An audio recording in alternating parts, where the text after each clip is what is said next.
ইশরাক হোসেনকে ২১শে মে সকাল ১০টার মধ্যে ঢাকা দক্ষিণ সিটি কর্পোরেশনের মেয়রের দায়িত্ব না দিলে পুরো ঢাকা অচল করে দেওয়ার হুঁশিয়ারি দিয়েছেন তার সমর্থকরা।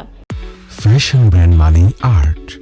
মঙ্গলবার ষষ্ঠ দিনের মতো নগর ভবনের সামনে অবস্থান করেন আন্দোলনকারীরা। ঢাকাবাসীর পক্ষ থেকে কর্মসূচি ঘোষণা করেন সাবেক সচিব মশিউর রহমান। আমরা বুধবার সকাল ১০টা পর্যন্ত অপেক্ষা করব, এর মধ্যে সিদ্ধান্ত না এলে আরও কঠোর কর্মসূচি ঘোষণা করব। সিটি কর্পোরেশনের পরিচ্ছন্নতা, পরিবহন, বিদ্যুৎ এবং অন্যান্য সেবাকর্মীদের বিভিন্ন সংগঠন ঘোষণা দিয়েছে দাবি না মানলে সব নাগরিক সেবা বন্ধ করে দেবে। অবস্থানের কারণে নগর ভবনের স্বাভাবিক কার্যক্রম বন্ধ। জনসাধারণ সেবা নিতে এসে বিপাকে পড়ছেন। বন্ধ হয়ে আছে ২৮ ধরনের নাগরিক সেবা। ২০২০ সালের নির্বাচনে বিএনপির প্রার্থী ছিলেন ইশরাক হোসেন। নির্বাচন ট্রাইব্যুনাল চলতি বছরের মার্চে তাকে বিজয়ী ঘোষণা করে, আর এপ্রিলের ২৭ তারিখ গেজেট প্রকাশ করে নির্বাচন কমিশন।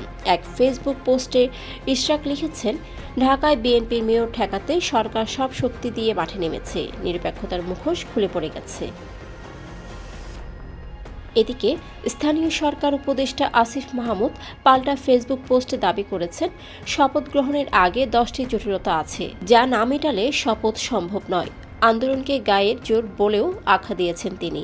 বুধবার সকাল পর্যন্ত সময়সীমা বেঁধে দিয়েছেন আন্দোলনকারীরা। এখন দেখার পালা নগর ভবনের দায়িত্ব হস্তান্তর হবে নাকি ঢাকা পড়বে নতুন অচলাবস্থায়। ডেস্ক রিপোর্ট, সারাদিনের সংবাদ। ফ্যাশন ব্র্যান্ড মানে art. Men's, ladies, and kids wear. Art. Be smart.